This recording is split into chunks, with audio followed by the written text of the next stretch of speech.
मित्रांनो, शालिनी भक्तिसागरमध्ये तुमचे मनपूर्वक स्वागत आहे। तर मित्रांनो, लक्ष्मी पुराणाच्या भरपूर काही कमेंट्स आल्या, धन्यवाद, थँक्स। असाच माझा आत्मविश्वास वाढवण्यासाठी। तर मित्रांनो, आज आपण या व्हिडिओच्या माध्यमाने जाणून घेणार आहोत लक्ष्मी पुराणातील महिमा आणि वर्णन। आणि या लक्ष्मी पुराणमध्ये देवी भागवत पुराणाचे सुद्धा वर्णन आलेले आहे की हा पुराणांबद्दल काही संबंध, या 9 दिवसात कसे भागवत पुराण ऐकावे, वाचावे, अर्धा श्लोक, एक श्लोक जर ऐकला तर आपल्याला किती पुण्याची गणना अगणित माप राहते, असे भरपूर काही या लक्ष्मी पुराणमध्ये आलेले आहे।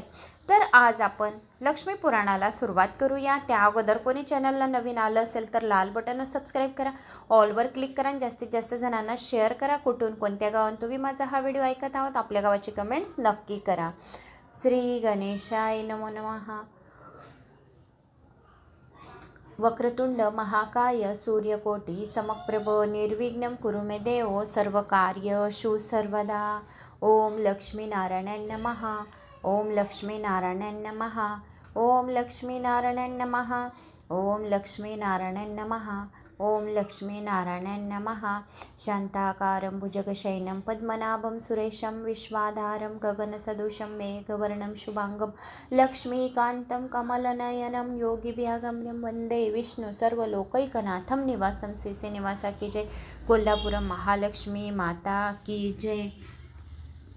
तर आज या पुराणामध्ये आवळा नवमीचे महत्त्व आलेले आहे। तर आपण आवळा नवमीचे महत्त्व जाणून घेऊया।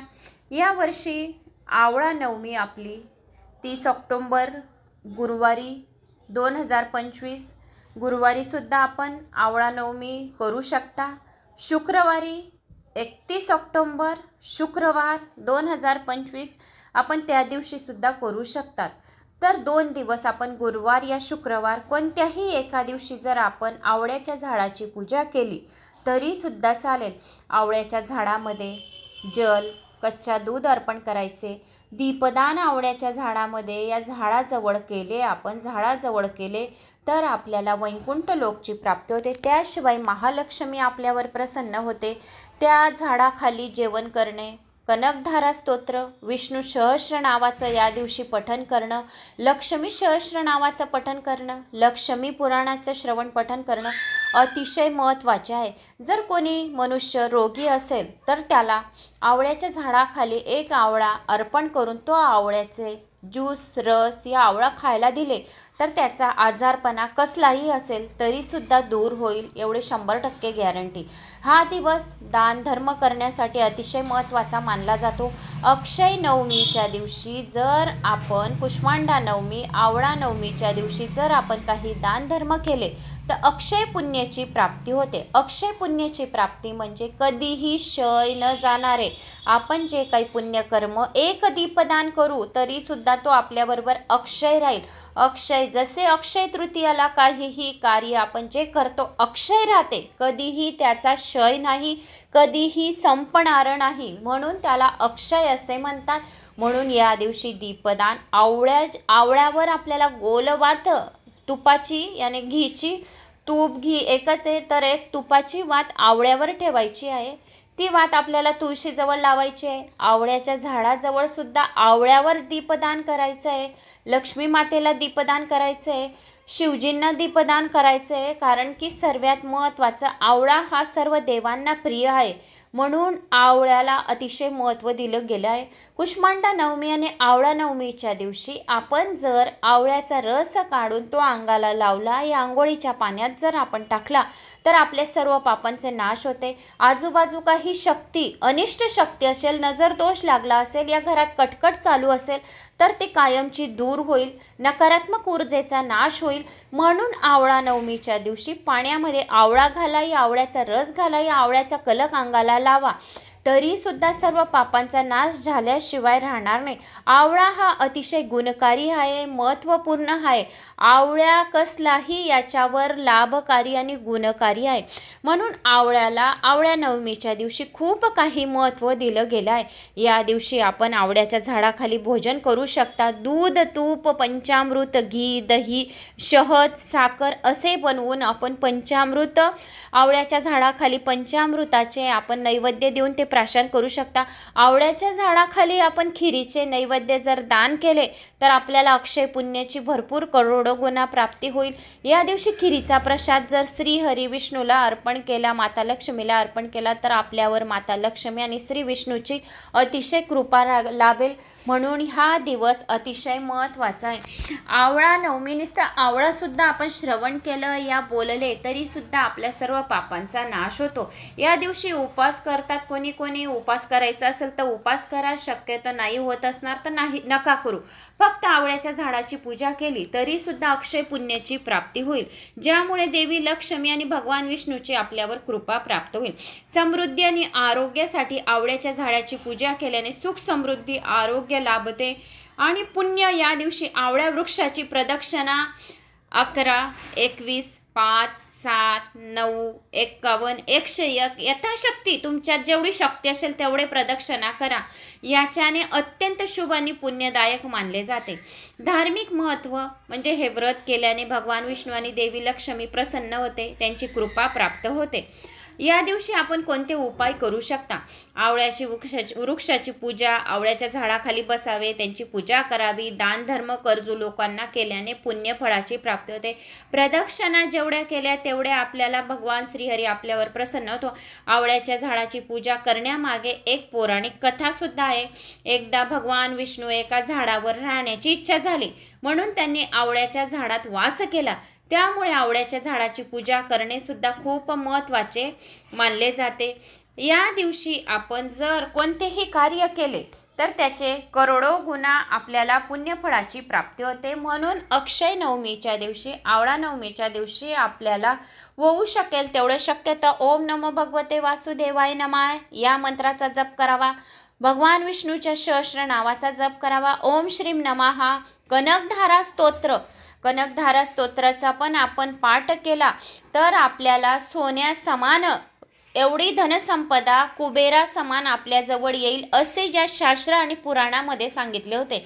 एकदा काय झाले होते, माता लक्ष्मीला असे वाटले, कथा आहे छोटीशी, ह्या पुराणामध्ये आलेली कथा आहे, याच्यातलेच काही उपाय आहे तर ते तुम्हाला सांगत आहे। तर एकदा काय झाले, वृद्धाचे रूप घेतले माता लक्ष्मीने आणि माता लक्ष्मीला असे वाटले की आपण आज संध्याकाळच्या वेळेस कोणाच्या तरी घरी जाऊया आणि आपण काहीतरी भिक्षा मागूया। तर कोण भक्त असा आहे की तो आपल्याला काहीतरी दान देईल? तर माता लक्ष्मीने वृद्धा याने म्हातारीचे रूप घेतले आणि एका म्हातारीच्याच घरी गेली। म्हातारीच्या घरी गेल्यावर माता लक्ष्मी दारात उभी राहिली आणि सांगितले, भिक्षान देही। म्हातारी म्हणाली, आजीबाई माझ्या घरात तर काहीच नाही आहे। ती म्हणाली, माझ्या घरात तर काहीच नाही आहे, पण थांब, तू खाली हात जाऊ नको, मी तुला एक वस्तू देते, पण ती बी खूप सुकलेली आहे माझ्याजवळ। काय म्हणाली ती आजीबाई की ती म्हातारी वृद्धा माता लक्ष्मी तिच्याकडे भिक्षान देई म्हणाली। त्यावेळेस त्या म्हातारीच्या घरी काहीच नव्हते, अन्न द्यायला, धन धान्य द्यायला माता लक्ष्मीसाठी काहीच नव्हते।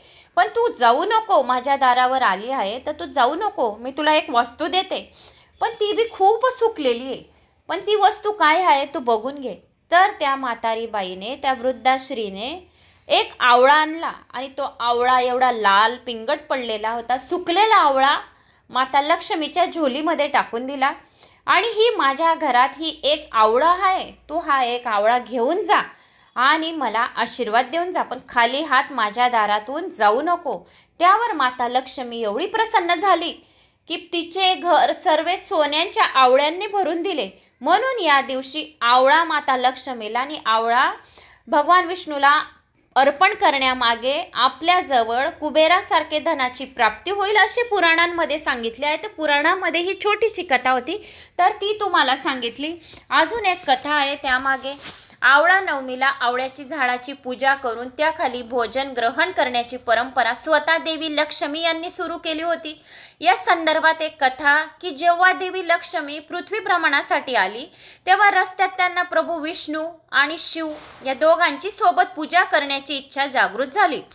परंतु देवी लक्ष्मी यांनी विचार केला की विष्णू आणि शिव यांची सोबत पूजा कशा प्रकारे शक्य आहे। तेव्हा देवी लक्ष्मीच्या ध्यानात आले की तुळस आणि बेल यांचे गुण आवळ्याच्या झाडात आढळतात. त्या दिवशी असे आले की देवी लक्ष्मीच्या मनात आले की जेव्हा देवी लक्ष्मी भ्रमणासाठी आली तेव्हा रस्त्यात त्यांना प्रभू विष्णू आणि शिव दोघांची सोबत पूजा करण्याची इच्छा जागृत झाली. कोणाची? लक्ष्मीची. परंतु देवी लक्ष्मी यांनी विचार केला की विष्णू आणि शिव यांची सोबत पूजा कशा प्रकारे करू. तेव्हा लक्ष्मीच्या ध्यानात आले की तुळस आणि बेल यांचे गुण आवळ्याच्या झाडात आहे, झाडामध्ये आढळतात. तुळस विष्णूंना प्रिय आहे, बेलपत्र महादेवाला प्रिय आहे. तेव्हा आवळ्याच्या झाडाला प्रभू विष्णू आणि शिव यांचे प्रतीक मानून देवी लक्ष्मी यांनी आवळ्याच्या झाडाची पूजा केली. त्या पूजेमुळे प्रसन्न होऊन प्रभू विष्णू आणि शिव प्रकट झाले. तेव्हा देवी लक्ष्मीने भोजन तयार करून आवळ्याच्या झाडाखाली दोघांना जेवू घातले, विष्णूंना आणि महादेवाला, आणि नंतर स्वतः भोजन ग्रहण केले आवळ्याच्या झाडाखाली. ज्या दिवशी ही घटना घडली त्या दिवशी कार्तिक महिन्यातील शुक्ल पक्षातील नवमी तिथी कुष्मांडा नवमी, आवळा नवमी होती. तेव्हापासून ही परंपरा आवळा नवमीची आपण साजरी करतो. एका आणखी कथेनुसार एका युगात एका वेश्येच्या पत्नीला पुत्ररत्न प्राप्ती होत नव्हती. तेव्हा तिने आपल्या शेजारणीचे ऐकून भैरव देवाला एका मुलाची बळी दिली. याचे उलट फळ भोगावे लागले आणि महिला कुष्ठरोगाने ग्रासित झाली. यावर ती पश्चाताप करू लागली आणि रोगमुक्त होण्यासाठी गंगेच्या शरणी गेली. तेव्हा गंगेने तिला कार्तिक शुक्ल पक्षाच्या नवमी, आवळा नवमीच्या आवळ्याच्या झाडाची पूजा करून आवळा सेवन करण्याचा सल्ला दिला. गंगेच्या सांगितल्याप्रमाणे तिने पूजन करून आवळा ग्रहण केला आणि ती रोगमुक्त झाली. या प्रभावाने तिला दिव्य शरीर, पुत्ररत्नाची प्राप्ती झाली. तेव्हापासून हिंदू लोकांमध्ये आवळा नवमी हे व्रत करण्याची प्रथा झालेली आहे. म्हणून या दिवशी आवळा नवमीला अतिशय महत्त्व दिलं गेलं आहे. आवळा नवमीच्या दिवशी भगवान शिवाची आणि भगवान विष्णूची दोघांची ध्यान, साधना, मंत्र जप केल्याने आपल्याला सहस्र गोदानाच्या बरोबरीचे फळ मिळते. म्हणून या झाडाखाली आवळा अर्पण करावा, दीपदान अर्पण करावा. आवळ्याच्या झाडाखाली हरी विष्णूच्या दामोदर रूपाची सुद्धा पूजा केली जाते. अक्षय नवमीच्या दिवशी जर ज्यांना संतान नाही तर त्यांनी संतान प्राप्तीच्या इच्छेने आवळा नवमीच्या दिवशी आवळ्याच्या झाडाखाली दीपदान करावे आणि संतान प्राप्तीसाठी गोपाल सहस्र नावाचे या स्तोत्राचे, दामोदर या स्तोत्राचे पठण श्रवण करावे. म्हणजे त्यांना संतांची प्राप्ती होईल, सुख समृद्धी मिळेल, अनेक जन्माचे पुण्य क्षय न हो, अशी प्रार्थना या आवळ्याच्या झाडाखाली करावी. या दिवशी लोक कुटुंबांसह आवळ्याच्या झाडाखाली अन्न तयार करून घेतात. यानंतर ते ब्राह्मणांना पैसे, अन्न, इतर वस्तू दान करतात. या दिवशी महर्षी चव्वेन यांनी आवळा सेवन केला होता, त्यामुळे त्यांना पुन्हा तारुण्य रूप प्राप्त झाले होते. त्यामुळे या दिवशी आवळे खावे. कार्तिक शुक्ल पक्षाच्या नवमीला आवळ्याच्या झाडाची प्रदक्षिणा केल्याने रोग नाहीसे होते, पापांपासून मुक्ती मिळते. या दिवशी भगवान विष्णू आवळ्यात निवास करतात आणि त्यामुळे त्या वृक्षाची पूजा केल्याने सुख समृद्धी आणि धनधान्य वाढते, दारिद्र्य येत नाही. अक्षय नवमीला देवी लक्ष्मीने भगवान विष्णू आणि शिव यांची तिथे आवळ्याच्या रूपात या झाडाची पूजा केली होती म्हणून, आणि या झाडाखाली बसून अन्न खाल्ले होते आणि माता लक्ष्मीने पण जेवण केले होते म्हणून या दिवशी आवळा नवमीला खूप महत्त्व दिलं आहे. या दिवशी श्रीकृष्णाने कंसाचा वध करण्यापूर्वी 3 वनांची परिक्रमा केली होती असे सुद्धा मानले जाते. यामुळे याला अक्षय नवमीला लाखो भाविक मथुरा वृंदावनाची सुद्धा प्रदक्षिणा करायला जातात. तर अशी ही छोटीशी कथा होत्या, तर मी त्या तुम्हाला या लक्ष्मी पुराणातील सांगितल्या. तर आता शौनिकांच्या पुराणासंबंधी सुताला प्रश्न पडला की सर्व सजीव आणि निर्जीव वस्तूच्या अंतर्यामी असलेले चैतन्य हेच खरोखर जिचे स्वरूप आहे. अशा या आज्ञा विद्या देवीचे आम्ही ध्यान करतो, यासाठी की आमच्या बुद्धीला चालना द्यावी. शौनिकांनी बोलायला सुरुवात केली. ते म्हणाले, हे सुता, तू भाग्यवान आहेस, धन्य आहेस. तू संपूर्ण दिव्य पुराणाचा सखोल अभ्यास केला आहे.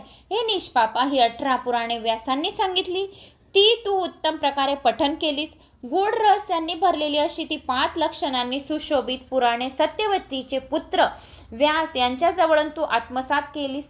केवळ आमचे भाग्य थोर म्हणूनच तुझे या पुण्यक्षेत्रात येणे झाले.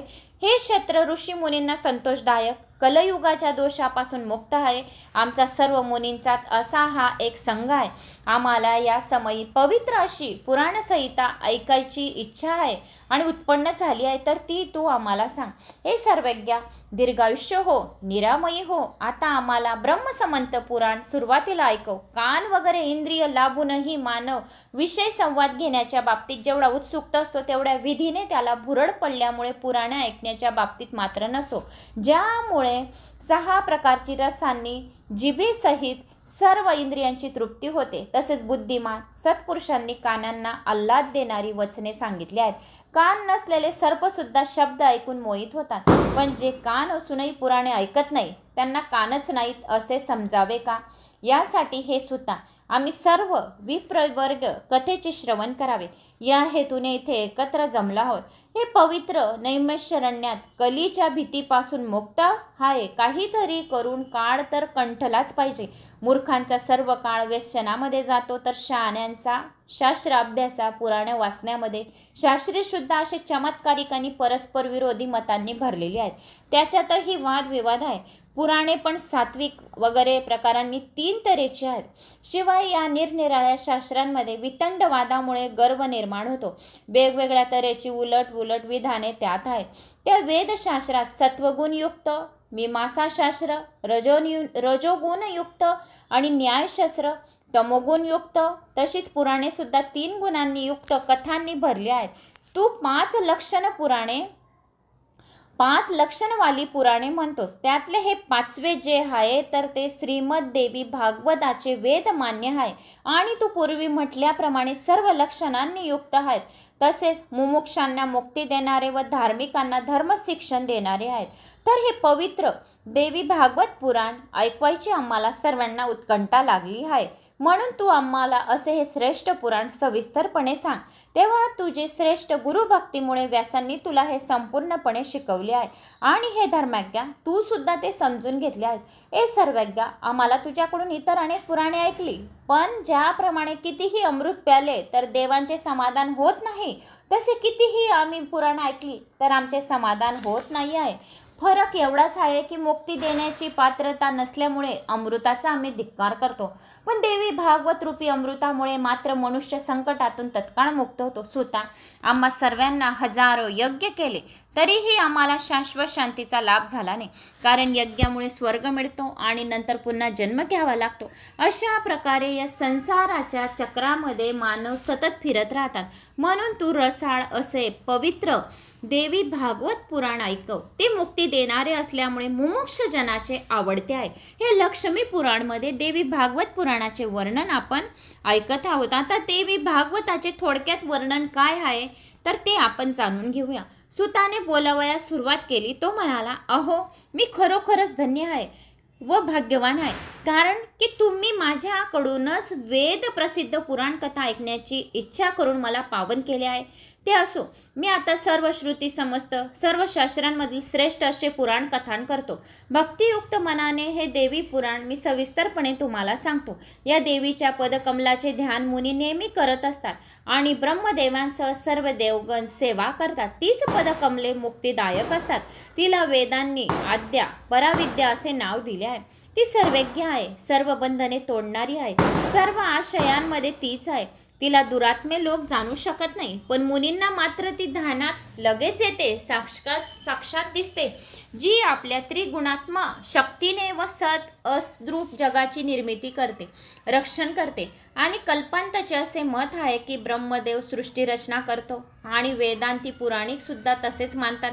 परंतु ब्रह्मदेवाची उत्पत्ती व विष्णूच्या नाभीपासून झाली. त्याच्याच प्रेरणेने ब्रह्मा सृष्टी निर्माण करतो. याचा अर्थ ब्रह्मदेव स्वतंत्र नाही, पण विष्णू स्वतंत्र म्हणावा. तो सुद्धा प्रलय काळी शेषावर निसतो, म्हणूनच शेषाचा आधार घेतो, तर मग त्यालाही स्वतंत्र म्हणता येणार नाही. आता जो एकर्ण महासागर आहे तो रसरूप आहे. आधारासाठी काही पात्र नसेल तर तोही राहू शकत नाही. म्हणूनच या सर्वांची मुळाशी जी स्वतः आधार देणारी आहे त्या शक्ती स्वरूप विश्वाच्या जननीला मी नमस्कार करते. योग निद्रेमध्ये गाढ झोपी गेलेल्या विष्णूला जागे करण्यासाठी कमलासन ब्रह्मदेवाने ज्या देवीला स्तुती करून तिची प्रसन्नता मिळवली, तिला मीही शरण जातो. त्या सगुण तसेच निर्गुण मुक्ती देणाऱ्या मायेचे ध्यान करून आता संपूर्ण पुराण सांगतो. हे मुनिजन हो, ऐका. श्रीमद भागवत पुराणच सर्वात श्रेष्ठ आहे. यात 18,000 श्लोक आहेत, 12 स्कंद आहेत. सर्व स्कंदांमधील अध्यायाची संख्या 300 आहे. पहिल्या स्कंदामध्ये 20, दुसऱ्या स्कंदात 12, तिसऱ्यात 30 व चौथ्यात 25 आहेत. पाचव्यामध्ये 35, 6व्यात 31, 7व्यात 40 आहेत, 8व्यात 24 आहेत, 9व्यात 50, 10व्यात 13 आहेत, 11व्यामध्ये 24 आणि 12व्यामध्ये 14 अशा या पुराणांची श्लोक संख्या 18,000 सांगितली आहे. सर्व प्रतिसर्ग, मन्वंतर व शानुचरित व वंशी 5 लक्षणे पुराणांची असतात. कधीही कमी जास्त न होणारी, निर्गुण व सत्य तसेच सर्व व्यापिनी अशी शिवायोगाच्या साह्याने जाणली जाते. तीच सर्वांना आधार आहे. तिचे स्थान तुरीय अवस्था आहे. तिची जी सात्विक शक्ती तीच महासरस्वती, राजसी शक्ती तीच महालक्ष्मी, तामसी शक्ती तीच महाकाली आणि सर्व स्त्री रूपिणी आहे. या तिघींना देह धारण करवायला भाग पाडणारे जे तत्व या सृष्टीसाठी कारणीभूत आहेत त्यालाच तत्वज्ञानी लोकांनी सर्ग असे नाव दिले आहे. या शक्तीच्या मुळेच तर ब्रह्मा, विष्णू आणि शंकर हे उत्पत्ती, पालन व संहार करतात. म्हणून त्यांचे नाव प्रतिसर्ग असे ठेवण्यात आले आहे. चंद्रवंशीय, सूर्यवंशीय राजांच्या चरित्रकथा तसेच हिरण्यकश्यपूच्या कथा वगैरेच्या चरित्रकथा म्हणजेच वंश, स्वयंभू, मनुचा वंश वर्णन करणे, त्यांच्या कालखंडाचे वर्णन, मन्वंतराचे वर्णन आणि मन्वंतराच्या वंशाचे वर्णन, वंशानुचरित होय. अशा प्रकारे पुराणे 5 लक्षणांनी युक्त असतात. व्यासांनी 1.25 लक्ष श्लोकाचे भारत सांगितलेले त्या इतिहासात अगर 5वा वेद म्हणतात तर ते हे पुराण आहे, देवी पुराण. शौनिकांनी विचारले, सुता, आम्हाला एकूण सर्व पुराणे किती आहेत, त्यांची किती श्लोक संख्या किती आहेत, सविस्तरपणे सांगा. आम्ही सर्वजण कलिकाळाच्या भयाने नैमिषारण्यात येऊन राहिलेलो आहोत. ब्रह्मदेवाने आम्हाला एक मनोमय चक्र देऊन सांगितले की चक्रामागोमाग तुम्ही जात राहा. जिथे या चक्राची आरी गळून पडेल ती जागा पवित्र आहे असे समजा. तेथे कलीचा प्रभाव राहणार नाही आणि पुन्हा सतयुग येईपर्यंत तुम्ही तेथे निर्बंधपणे राहा. त्याप्रमाणे आम्ही चक्राच्या मागोमागो फिरू लागलो. या जागी या चक्राची आरी गळून पडली म्हणून याला नैमिषारण्य असे म्हणतात. इथे कली प्रवेश करू शकत नाही. याचं कारणाने आम्ही इथे राहतो. आमच्याशिवाय इतर अनेक सिद्ध महात्मे या क्षेत्रात राहतात. या ठिकाणी आम्ही पशुबळी विरहित कितीतरी यज्ञ करीत असतो. या सतयुगाची वाट पाहत काळ कंठित असतो. अशा वेळी केवळ आमचे भाग्यच उजळले म्हणून तुझे येणे घडले. तर आता तू आम्हाला ब्रह्मसंमत असे पवित्र पुराण सांग, जे तू सुद्धा बुद्धिमान वक्ता आहेस आणि आम्ही हे एकाग्रतेने ऐकण्यास तयार आहोत. तर तू आम्हाला हे देवी भागवत पुराण आम्हाला ऐकव. त्रिविध तापामुक्त होऊन दीर्घायुष्य हो, ते कल्याणकारी ब्रह्मसंमत असे पवित्र पुराण आम्हाला ऐकव, ज्यामध्ये 4 पुरुषार्थ मिळण्याची विद्या संपूर्णपणे वर्णिलेली आहे. तर असे हे लक्ष्मी पुराण अतिशय पवित्र 18 पुराणांमध्ये सर्वात श्रेष्ठ हे पुराण. जो कोणी ऐकतो तो कधी दारिद्र्य राहत नाही. 7 जन्माचे त्याचे दुःख दारिद्र्य दूर होते. त्याच्या घरामध्ये धनधान्याची बरकती राहते. तर तू आम्हाला हे पवित्र पुराण असे ऐकव आणि आम्हाला ऐकव, ज्यामध्ये 4 पुरुषार्थ मिळण्याची विद्या संपूर्णपणे सांगितली आहे. जी पवित्र कथा व्यासमुनींनी सांगितली त्यातील गोष्ट ऐकताना आमची तृप्तीच होत नाहीये. सर्व प्रकारच्या गुणांचा समुच्चय ज्यात आहे, देवीच्या लीला कथा ज्यात आहे, असे या लक्ष्मी पुराणाचे या पापांचा विनाश करणारे, कामना पूर्ण करणारे पुराण आहे. तर असे हे पुराण तू आम्हाला ऐकव. तर किती पुराणांची संख्या किती आहे आणि व्यास किती आहेत असे संपूर्ण सांग. ऋषींची ती विनंती ऐकून सूत म्हणाले, मुनिजन हो, आता ज्याप्रमाणे मी सत्यवती पुत्र महर्षी व्यास यांच्याकडून पुराणे ऐकली तशीच ती वर्णन करतो. म अक्षराने सुरू होणाऱ्या शीर्षकांची 2 भ, या अक्षराने सुरू होणारी 2 भ्र, अक्षरंभाची 3 व अक्षरंभाची 4, अ ना पली कु व सक या अक्षराने सुरू होणाऱ्या नावाचे प्रत्येकी 1 आहेत. यापैकी पहिले जे मत्स्य पुराण आहे, पहिले पुराण मत्स्य पुराण आहेत. तर मत्स्य पुराण सुद्धा तुमच्यापर्यंत आलेले आहे शालिनी भक्तिसागरवर. तर मत्स्य पुराण आहे, त्यात श्लोक आहेत 14,000 अद्भुत अशा. मार्कंड पुराणात 9,000. भविष्य पुराण सुद्धा आलेलं आहे शालिनी भक्तिसागरवर. भविष्य पुराणात 14,500 आहे. श्रीमद भागवत पुराण पण शालिनी भक्तिसागरवर आलेलं आहे. तर श्रीमद भागवत पुराण 18,000 श्लोक आहेत. आणि ब्रह्मपुराणात 10,000. ब्रह्मांड पुराणात 12,000. 108. ब्रह्मवैवर्त्य पुराणात 18,000 श्लोक आहेत. वामन पुराण 10,000 श्लोकांचे आहे. वायू पुराण 24,000 श्लोकांचं आहे. वायू पुराण 24,600 श्लोकांचं आहे. आणि विष्णू पुराण 23,000 श्लोकांचं आहे. विष्णू पुराण पण शालिनी भक्तिसागरवर आलेलं आहे. वराह पुराण 24,000 श्लोकांचं आहे. अग्निपुराण 16,000 श्लोकांचं आहे. नारद पुराण 25,000 श्लोकांचं आहे. पद्य पुराण 55,000 श्लोकांचं आहे. लिंग पुराण शालिनी भक्तिसागरवर आलेलं आहे. तर लिंग पुराण 11,000 श्लोकांचं आहे. गरुड पुराणात 19,000 श्लोक आहेत. आणि तसेच कुर्म पुराण 17,000 श्लोकांचं आहे. स्कंद पुराणाचे 81,000 श्लोक आहेत. विस्तार आहेत. मुख्य पुराणे झाली. आता उपपुराणे कोणती कोणती आहेत, त्यांची नावं काय काय आहेत असे विचारले.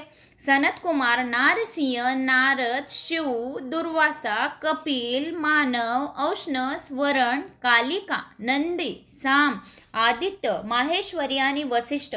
सत्यवती पुत्र व्यासांनी सर्व पुराणांची निर्मिती केल्यानंतर सर्वांचे जणू काही सारेच असे महाभारत रचले आहेत. तर असे हे 18 पुराणांची रचना कशी आहे, कोणते श्लोक आहेत, तर अशी सुतांनी सांगितली. त्यातून 10 पुराणे शालिनी भक्तिसागरवर आलेली आहेत. तर सर्च करा. एक पुराण दररोज ऐका. एक पुराण 15 दिवस महिनाभर ऐका आणि हर पुराणामधील ज्ञान घ्या. हर पुराण ऐकून आपल्या जीवन मोक्ष करा आणि जीवनातील अडथळे दूर करा. असे पवित्र पुराण मराठीमध्ये चांगल्या भाषेत शालिनी भक्तिसागरवर आलेले आहेत. तर असे व्यासांनी मग पुढे सांगितले की सत्यवती पुत्र व्यासांनी सर्व पुराणाची निर्मिती केल्यानंतर सर्वांचे जणू काही सारेच असे महाभारत रचले. मन्वंतरामध्ये द्वापार युग येते. प्रत्येक वेळी धर्मरक्षणासाठी पुराणे निर्माण करतात. द्वापार युगात श्री विष्णू व्यासांच्या मुखाने एकेका वेदाचे अनेक खंड करतात. तसेच कलयुगातील ब्राह्मणाचे अल्पायुष्य ध्यानात घेऊन प्रत्येक युगात पुन्हा पुन्हा पवित्र पुराणाची रचना करतात. स्त्रिया, शूद्र, विप्रेतर, द्विजांना वेद ऐकण्याचा अधिकार नसल्यामुळे त्यांचे सुद्धा कल्याण व्हावे यासाठी ही पुराणे रचली आहेत. सध्या चालू असलेल्या वैवस्त मन्वंतराच्या 28व्या द्वापार युगात माझे गुरु सत्यवतीचे पुत्र व्यास आहेत. पुढच्या 29व्या द्वापार युगात अश्वत्थामा व्यास होणार आहे. यापूर्वी आजपर्यंत 27 व्यास झाले आहेत. त्यांनी प्रत्येक युगात पुराणांची रचना केली आहे. ऋषी म्हणाले, सुता, या सर्व व्यासांची तू आम्हाला नाव निशिवार सर्व संपूर्ण माहिती सांग. सूत सांगू लागले. पहिल्या द्वापारी ब्रह्मदेव स्वतःच व्यास झाले. दुसऱ्या द्वापार युगामध्ये प्रजापती, तिसऱ्या द्वापारात शुक्राचार्य, चौथ्या द्वापारामध्ये बृहस्पती, 5व्यात सविता, 6व्यात मृत्युदेव, 7व्यात इंद्र, 8व्यामध्ये वसिष्ठ, 9व्यात सारस्वत, 10व्यात त्रिधामा, 11व्यामध्ये त्रिवृष, 12व्यात भारद्वाज, 13व्यामध्ये अंतरिक्ष, 14व्यामध्ये धर्म, 15व्यात त्रयारुणी, 16व्यात धनंजय, 17व्यात मेधातिथी, 18व्या व्रती, 19व्यात अत्री, 20व्यामध्ये गौतम झाले आणि 21व्यामध्ये हरियतमा, उत्तम, 22वे वेन्वाश्रवा, 23वे सोम आयुष्ययन, 24वे तृणबिंदू, 25वे भार्गव, 26वे शक्ती, 27वे चातुर्कर्ण आणि 28वे कृष्णद्वैपायन यांची नावे आहेत. जर कुठे नावात वेगळेपणा दिसला तर वेगळ्या कल्पातीत समजावा. कृष्णद्वैपायनाने जे मला सांगितले तसेचे तसे नावं मी तुम्हाला सांगितले आहेत. आणि मग दुःख, पापे यांचा नाश करणारे असे हे लक्ष्मी पुराण होय. हे कामना पुरवते. लक्ष्मी पुराण ऐकल्याने दारिद्र्याचा नाश होतो. मोक्ष देते, वैकुंठ लोकची प्राप्ती होते आणि वेदार्थांचे भांडार आहे. हे सुरस आहेत, पण अगम्य तंत्रशास्त्र युक्त मुक्ती इच्छाणाऱ्यांचे आवडते आहेत. अत्यंत शुभ असे पुराण व्यासांनी त्यांचा पुत्र शुक याला शिकवले. तो यज्ञातील अरणीपासून जन्मलेला आणि विरक्त असा होता. त्याचवेळी मीही व्यासमुखातून हे अतिशय रहस्यमय असे पुराण गुरुकृपेने ऐकले.